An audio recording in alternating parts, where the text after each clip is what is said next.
my granny. This is my grandmother. And this is my grandma. Seniors are very important. I love you, Babcha. We need you. You are loved. When the sun is bright or in the darkest night, we're all in this together.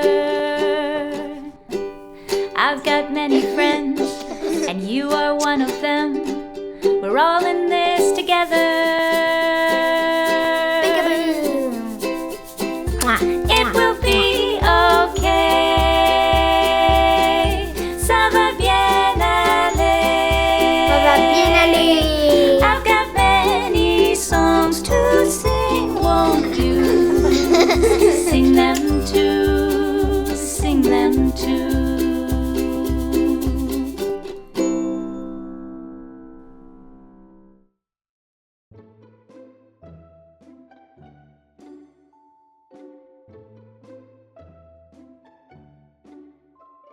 Hello, my name is Christian Ingelvix. We're here at the Explorations Learning Lab in the neighborhood of Notre-Dame-de-Grâce, or NDG, in Montreal, Quebec. And we are very, very excited to be launching this brand new program of creative writing aimed at seniors. So today in the creative writing workshop, we're going to be creating characters that are going to move through an imaginary world with the people you're going to be having an adventure with. So now would be a great time to get a writing utensil and either the character sheet you've printed from the We're All in This Together Facebook page or a blank piece of paper.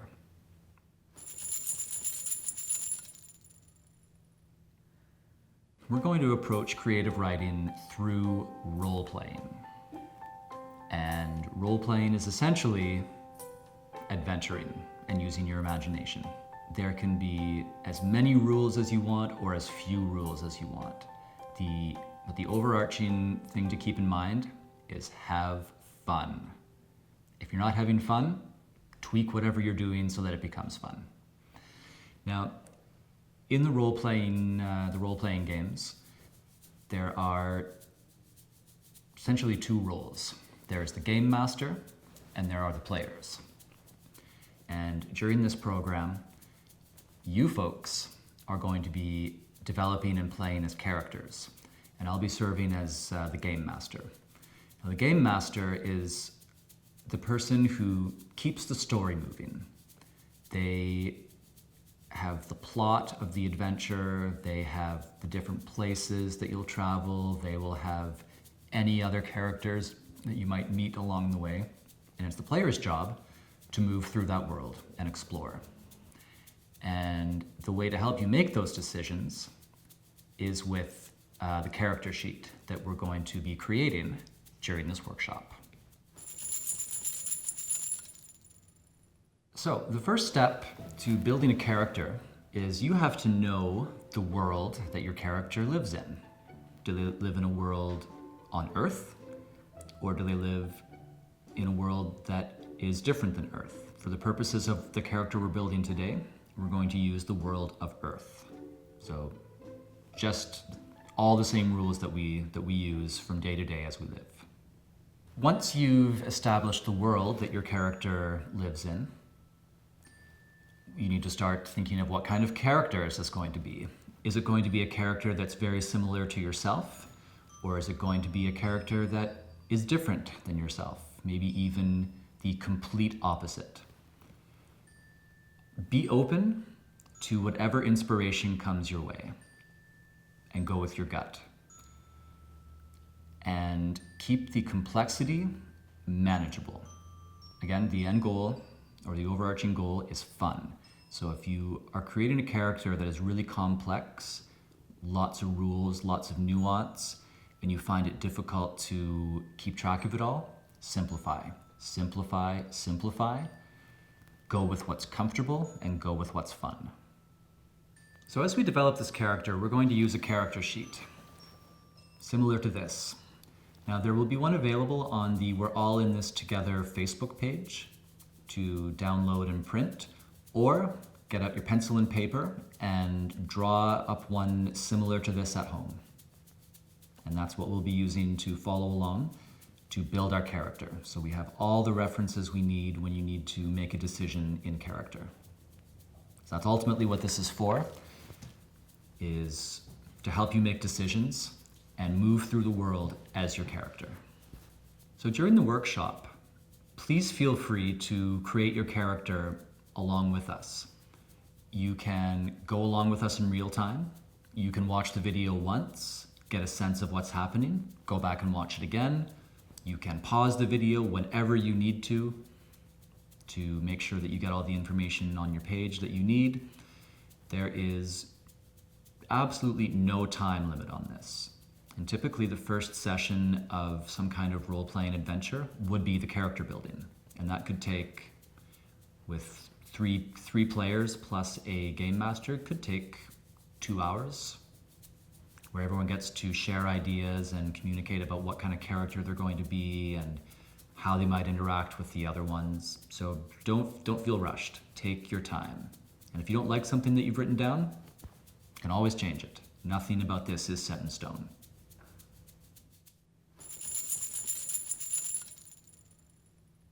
So step 1 is some basic information about your character.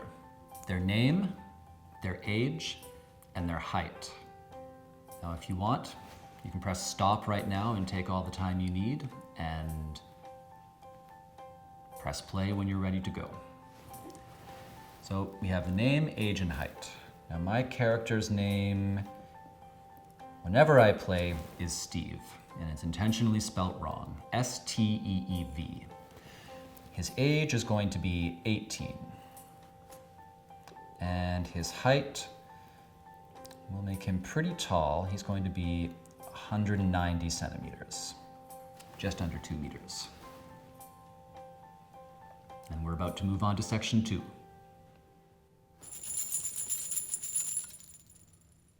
For section 2, it's going to be your character's alignment and some basic statistics. The alignment is, for me, it's really key in how your character makes decisions.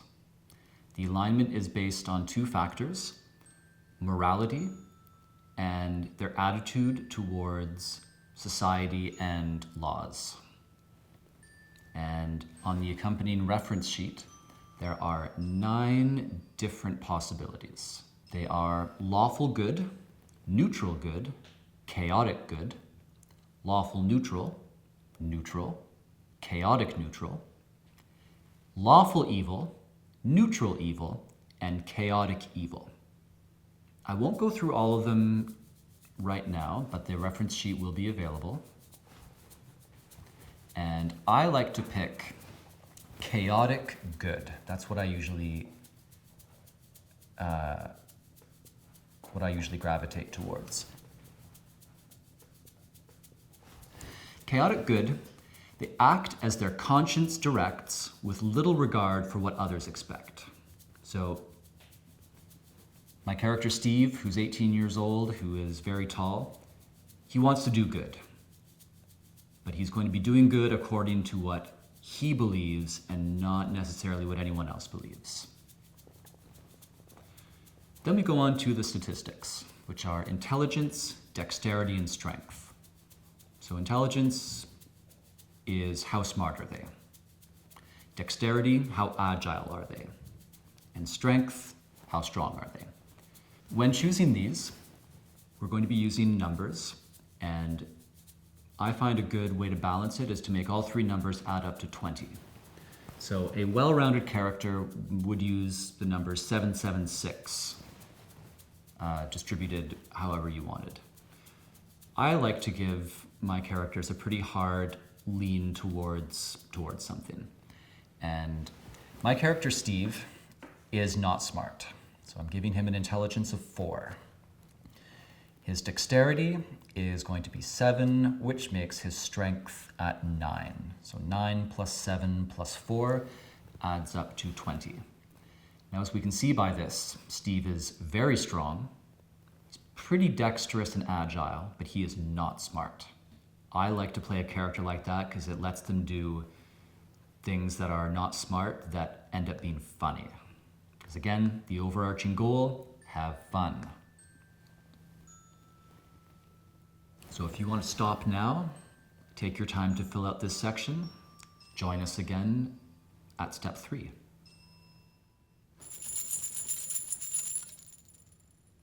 Step 3 is the character's backstory, their skills, and why are they here? Right now, about to go on this adventure. So for this, the backstory and the skills you can come up with on your own, but the why are they here, that needs a little bit of prompt from the game master. And so in this example, Steve has answered an ad for a job at a newspaper. And it's very vague. The job is, are you ready for an exciting career filled with mystery and danger? So, why is Steve there? He is running away from his family.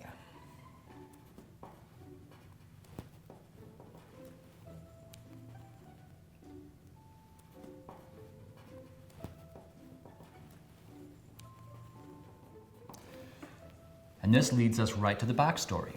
Why is he running away from his family?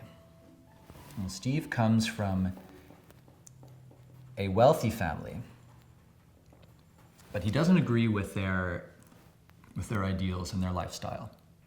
He doesn't want his life handed to him. He wants to go out and make it on his own. So he comes from a wealthy family. He doesn't agree with his family's ideals, wants to make it on his own.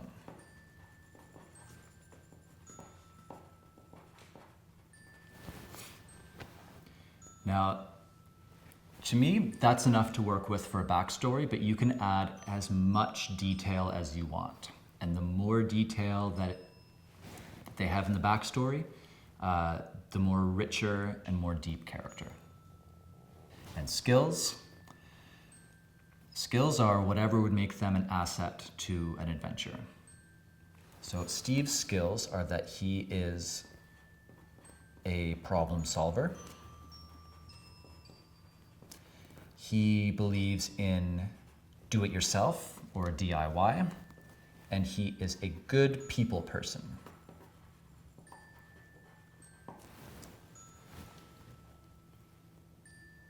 You can always add more to this. When you're playing your adventure, if you get some more inspiration for the backstory, put it in. What we're making here, it's the character sheet is a guideline to help play your character through the adventure. You can always modify it. You can always add more details. It's not a static document, it's living. It can always be added to and changed. And so take the time you need, press stop if you need to, and then join us again for step 4. Step 4 is the inventory. And what this is what is your character carrying with them? So Steve is going to have a school bag. He's going to have a small toolkit, a notebook and pencil, and a suit, like a dressy suit. So Steve, he's applying for a new job that's full of mystery and excitement. He doesn't know what he needs, but he knows he's a problem solver, so he needs a notebook and a pencil to write stuff down. He needs a small toolkit to fix things, because he's a do-it-yourself kind of person.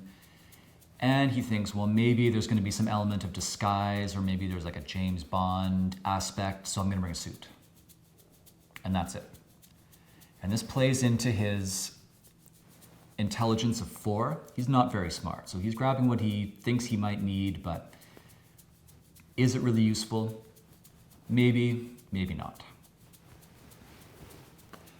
So again, take the time you need, come up with whatever inventory your character has, and then when you're ready, you can join us again for step 5.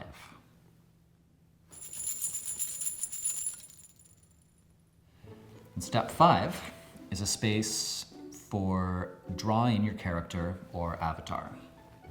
And whether your art skills are good, medium, or mediocre, like mine, does not matter. So you can see in real time, I'm going to draw Steve's head and his body and his legs and his hands, and he's going to have short spiky hair. And to me, that works for Steve. Whatever you want to draw, it may not even be a person, it may be an aspect of them. You might draw only their face, or you might draw only the backpack, or you might highlight like one defining feature of your character.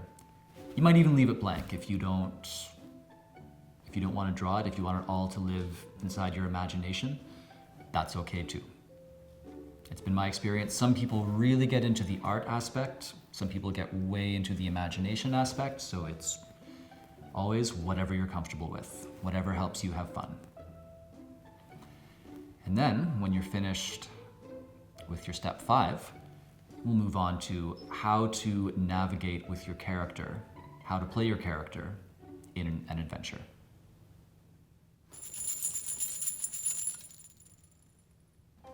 So now that you have a finished character on your character sheet, you must be asking yourself, what do I do with this? And that you have a couple of different options. You can take this character sheet and this character, so for instance, Steve is now the main character of a story that I can write on paper. And it begins with Steve is about to go for an interview for this mysterious job that's full of excitement and danger. And that serves as the starting point. And so I can write it in first person as if I am Steve, and I'm doing this and I'm doing that. I feel this, I feel that. It can be written in third person. Steve is doing this, Steve is doing that. Steve had an amazing time at his job interview and they hired him and they just threw him out in the field with no training and he's feeling very confused. So that's one thing you can do, is use this as a character to start writing a story. You and another person can each make up a character sheet and you can write a story together. Now at this point, you can either write it down on paper, or you can, if it's someone that you live with, you can set aside a half an hour or an hour and just go on an adventure in your imaginations, telling each other about what's happening and making it up as you go along. If you want to do it with someone who you talk with on the telephone or do a video chat with, same idea there. Or you can join our creative writing program here at Explorations, and we'll put this in the form of letter writing. So what would happen is you would be given regular prompts from a game master, which in this case would be me. And those prompts are starting points for both you and the other person who you're going to be writing with to start your adventure. And so what your letters would consist of would be, at the beginning, you would introduce yourself to the person on the other end, and they would introduce themselves to you. And you would give a little or a lot of what's happening based on the prompt. And then, as the letters progress, you would be building your own story while commenting and getting into conversations and building your character's relationship with the character on the other end of the letters. And with the various prompts, you'll have different story events, and basically different things happening for you, for your character and the other character to react to. So you may have noticed through the video, I've got some objects here on the table. And what I like to use these for is a visual representation of what's going on in your adventures. Because up until now, you've had the character sheet with some information on your character, but anything about the adventure has been all happening in the imagination.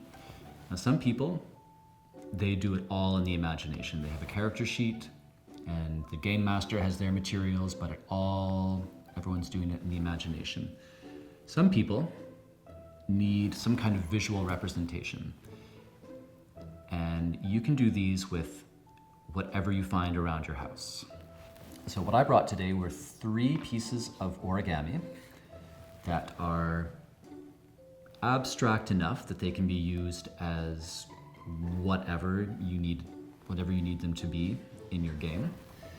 I brought these 4 pieces from a board game called Root to represent different characters. And I brought these pieces from a game called Settlers of Catan that represent different terrains and different types of land that you might experience.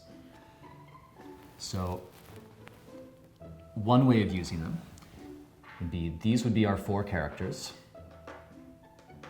who are starting off their adventure in a forest. And their goal is to find the sacred fountain out in the desert. So I might use this piece of origami that is vaguely fountain shaped and put this here in the desert.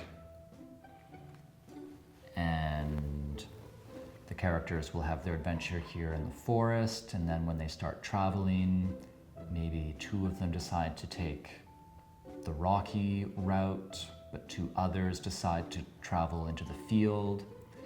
And right at the border, they might encounter a really dangerous mountain, so we use this big triangle for the mountain.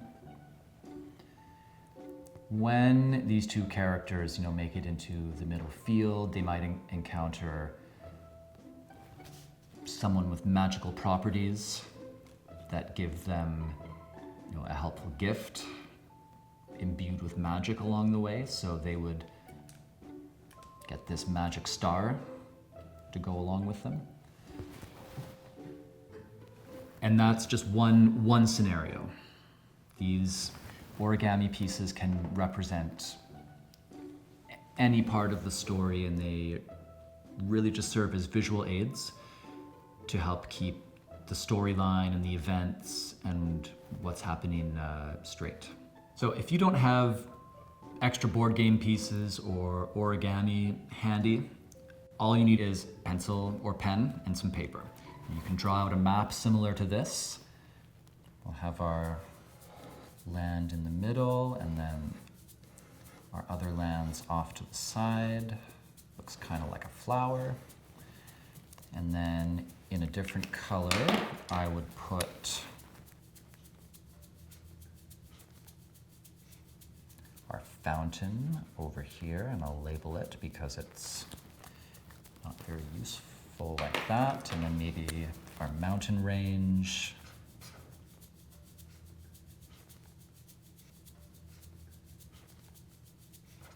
Looks like that. And you can use a pencil to mark where your heroes are, because it's easily erasable and you don't want to get confused with that. Or if you've got coins, you can use those. If you have dice, really anything can be a visual aid for this. So this is a very quick, very rough representation of what's going on here. But you can spend as much time as you want, or as little time as you want, doing this kind of stuff. Again, it's what you're comfortable with, and it's what's going to bring you the most fun. Some of you might be wondering, what is going on with this. This is my favorite hat. Looks like this on my head. And I use it to help me get into character. My daughter and I have an ongoing make-believe game where I am a wizard among other characters. And so when I play my wizard character, this is how we know it's the wizard, because I have the wizard hat on.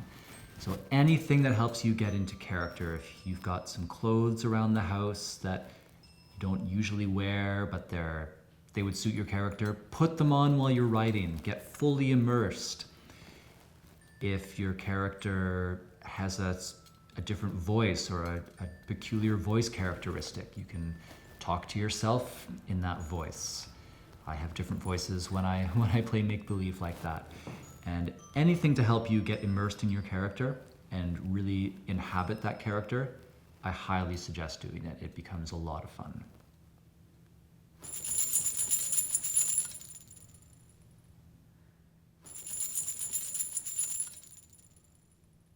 So now you should have a character sheet that is complete or mostly complete. And what you can do with it now, there are so many options. You can take your character on any and all adventures that you can think of. Get your pen and your paper and start writing them down. If you've got a friend or family member who you were watching this with, and you've both built characters, you can have your characters interact with each other and write that adventure together. If you have friends or family members who have not watched this, but you think they would enjoy it and you would like to do this adventure with them, call them up, get them to watch it, get them involved. And if you've got grandkids who have got active imaginations, this is a great way for you two to delve into that world together and enjoy playing a version of make-believe. And if you are so interested and want to get together and do this, use this character in a letter writing style adventure, Explorations has a creative writing, an intergenerational creative writing group starting in April that we invite you to sign up for. Registration is open as of right now.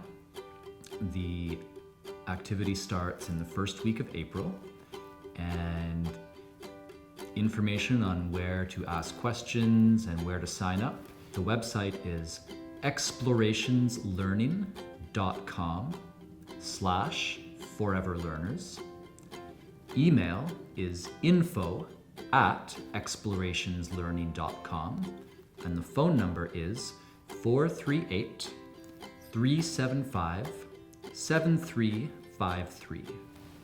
If you sign up for our Intergenerational Creative Writing group, you will be paired up with a student who will also be creating a similar character, and you will have me as your game master, providing you with the world that you and your pen pal are moving around in, and some various story prompts that will create events and adventures and general directions for you and your pen pal to head in, so it's not just heading into the great unknown with no idea what's going on. You can think of me, the game master, as also the storyteller, or one of the storytellers, because in reality, the two pen pals plus the game master will all be writing the story together in different ways.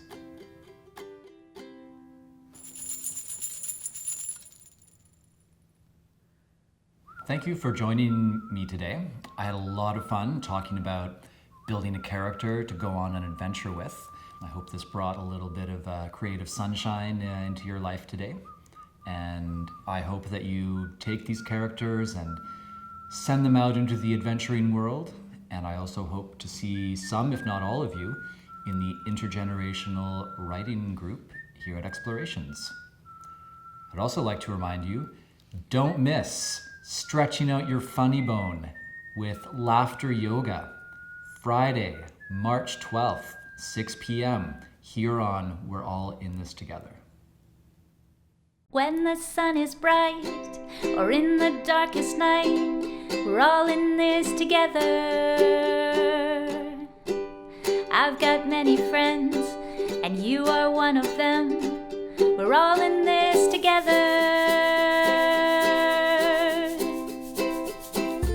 It will be okay. Ça va bien aller. I've got many songs to sing. Won't you sing them too? I'll see you again at the rainbow's end, in fair or stormy weather. For love is like a smile that says see you in a while. We're all in this together. It will be okay. Ça va bien aller.